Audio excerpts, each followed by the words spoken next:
네, 안녕하십니까. 신중희 목사입니다. 신중희 목사와 함께하는 잠언 묵상, 오늘 제 7강입니다. 고난 주간이 되겠죠.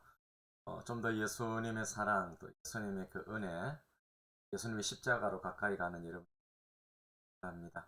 우리가 지금 잠언을 그렇게 묵상하고 있는데, 잠언 속에는 구속사에 대한 언급이 없는 것처럼 보이지만 실제로는 어, 녹아져 있다, 암시되어져 있다, 침묵을 통해서 메시지를 주고 있다. 이렇게 여러분 잠언을 보면서 이어가시면 되겠습니다. 오늘 우리에게 주시는 말씀은 잠언 20장 1장 20절에서 23절의 말씀입니다. 지혜가 길거리에서 부르며 광장에서 소리를 높이며 시끄러운 길목에서 소리를 지르며 성문 어귀와 성중에서 그 소리를 발하여 이르되 너 어리석은 자들은 어리석음을 좋아하며 교만한 자들은 교만을 기뻐하며 미련한 자들은 지식함을 미워하니 어느 때까지 하겠느냐.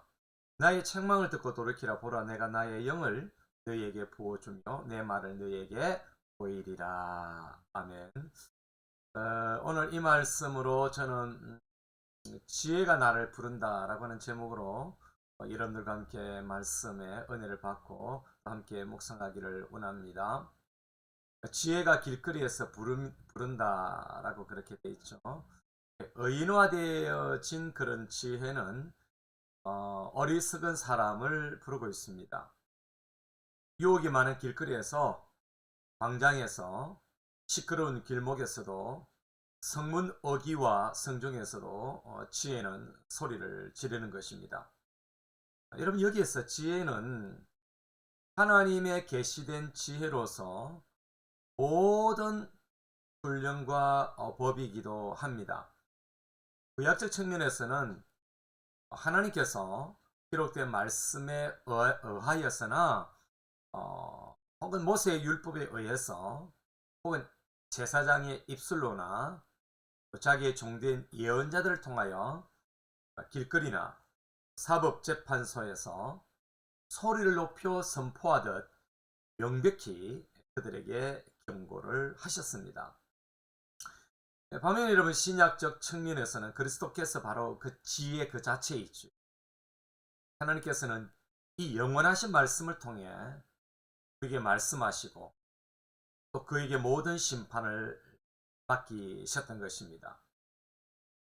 누가복음 7장 35절에 보면 그러므로 죄인을 위해 변론도 하고 또 그들에게 판결도 하시는 분이 예수 그리스도시며 지혜 있음을 그렇게 밝히고 있습니다.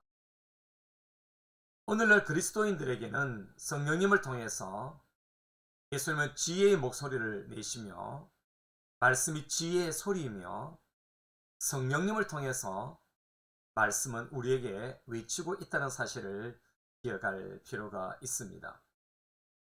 그곳이 어디든 하나님의 사람들에게는 지혜의 외침이 있는 것입니다. 그것은 은밀하지 않고 공개적일 수도 있고 또 보편적인 공간에서 울려 퍼지기도 하는 것입니다.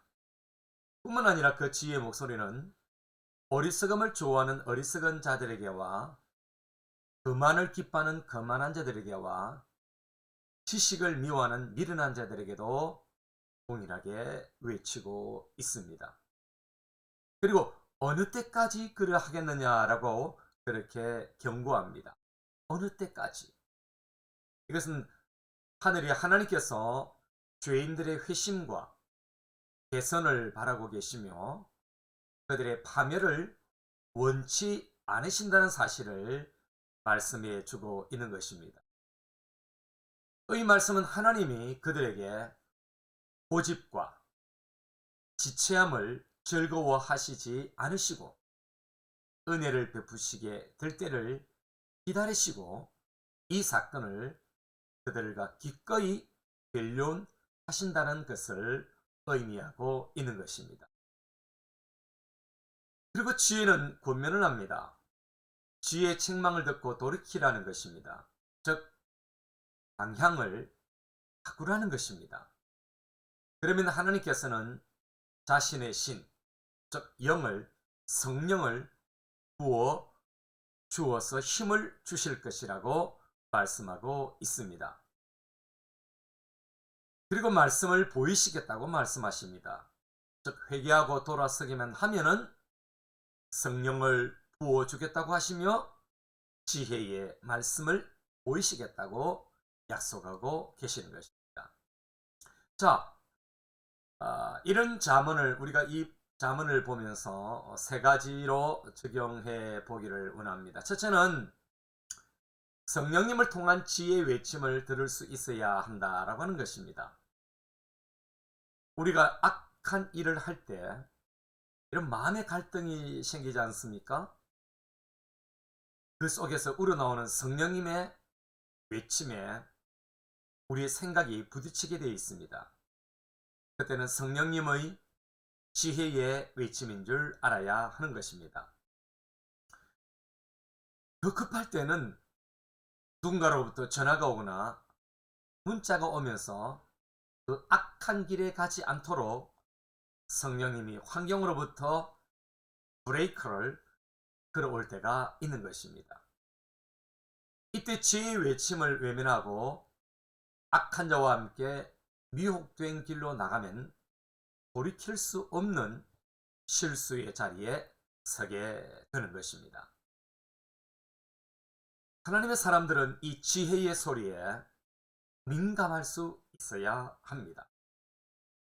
예수님을 배반하고 부인하던 베드로를 향한 날개 울음소리는 최후의 통첩에 해당되는 지혜의 외침이었고, 베드로는 날개 울음에 정신을 차리고 주님의 말씀이 기억이 났고, 그는 날개 울음처럼 자신도 그 자리에서 울고 말았습니다.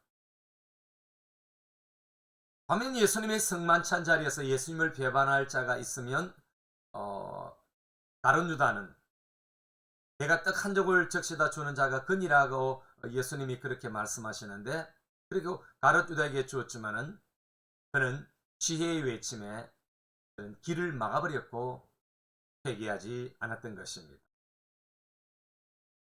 그리고 떡을 받은 후에 사단이 그 속에 들어가 그는 또 그의 계획대로 예수님을 팔려는 계획을, 그 걸음을 걸어갔던 것입니다. 성령의 지혜의 외침을 무시하면 사단에게 종이 되어 죄악을 행할 수밖에 없는 하나의 모델을 우리에게 제시해주고 있는 것입니다. 성령님의 흔드는 지혜의 외침에 민감하게 살아야 하는 것입니다. 그럼 두 번째는 어느 때까지 할래라는 음성을 들을 수 있어야 합니다. 앞에는 어디까지 갈래였다면 오늘 두 번째 말씀은 언제까지 갈래입니다. 잘못된 길을 멈춰야 합니다. 회개하고 돌아오기를 기다리시는 주님의 음성에 응하여 바로 그 지점에서 유턴해야 하는 것입니다. 누가복음 15장에 우리가 잘 아는 둘째 아들, 즉 탕자의 비유에서 그 둘째 아들은 먼 곳 이방 나라까지 가버렸습니다. 아버지가 준 재산, 그 유산 모두를 그는 탕진하고 맙니다. 그는 먼 나라, 타락한 곳까지 가버렸는데 아마 그는 그곳에서 빚 때문에 이방인들의 돼지를 치게 되었는데 돼지가 먹는 쥐염 열매도 배불리 먹을 수 없을 정도가 되었던 것입니다. 그는 언제까지 그곳에서 있을 수 없음을 깨닫고 스스로 돌이킵니다. 그에게 지혜가 부리는 소리를 듣게 되어 그는 아버지 집을 그리워하고 종들까지도 생각하면서 자신의 처지에서 벗어나기 시작합니다. 여러분, 우리의 삶에 어디까지 갈래? 언제까지 할래라는 지혜의 음성을 들을 수 있어야 하고, 그 음성이 들리면 그 자리를 박차고 떠나야 하고 일어나야 하는 것입니다. 어디까지 갈래? 언제까지 할래? 꼭 그 주님의 음성 들으시길 바랍니다. 여러분, 세 번째는 지혜의 목소리를 듣고 돌아왔으면 미래가 뚫린다라는 사실입니다. 악한 길에서 지혜의 목소리를 듣고 돌아서는 순간 미래는 밝아지는 것입니다. 성령님과 말씀이 합작 회사를 세워서 완전하게 책임져 주시는 것입니다. 나를 위한 미래 투자 주식회사를 설립하여 완전한 스폰서를 제공해 주시는 것입니다. 여러분, 거기에 조건과 요구사항은 요엘서 2장 12절 말씀과 같은 것입니다. 여호와의 말씀에 너희는 이제라도 금식하고 울며 애통하고 마음을 다하여 내게로 돌아오라 오셨나니. 그러면은 돌아오라고 하시는데, 그 다음에 여러분 28절은 이렇게 말씀하고 있는 것입니다. 그 후에 내가 내 영을 만민에게 부어주리니 너희 자녀들이 장래일을 말할 것이며 너희 늙은이는 꿈을 꾸며 너희 젊은이는 이상을 볼 것이다 라고 말씀하십니다. 지혜의 목소리에 돌았으면 성령님을 부어주시사 미래를 꿈꾸고 미래에 대한 새로운 계획들을 세우는 희망이 생기는 것입니다. 막혔던 인생의 혈자리가 뚫히고 하나님의 나라 꿈이 내 인생의 건강으로 찾아올 것입니다. 우리를 부르는 그 소리를 아십니까? 한번 경험해 보시지 않겠습니까? 이 고난주간 주님의 음성, 여러분 민감하시고 음성에 반응하시기를 간절히 바랍니다. 마지막으로 이런 기도를 우리 하나님 앞에 올려드려봅니다. 주여, 내가 잘못된 길로 가고 실수의 자리로 갈 때 성령님을 통해서 지혜의 음성이 들리게 해주소서. 못 듣고 멍청하게 망언한 길로 가고 발람 선지자처럼 영적 맹인이 되어간다면 나귀의 소리를 듣게 하사 하나님의 사자 같은 섭리를 깨닫게 해 주소서. 어디까지 갈래? 어느 때까지 할래라는 주의 음성을 듣게 해 주소서. 지혜가 부르는 소리에 민감한 그리스도인이 되게 해 주소서. 아멘. 이것이 저와 여러분의 기도가 되기를 바랍니다. 감사합니다.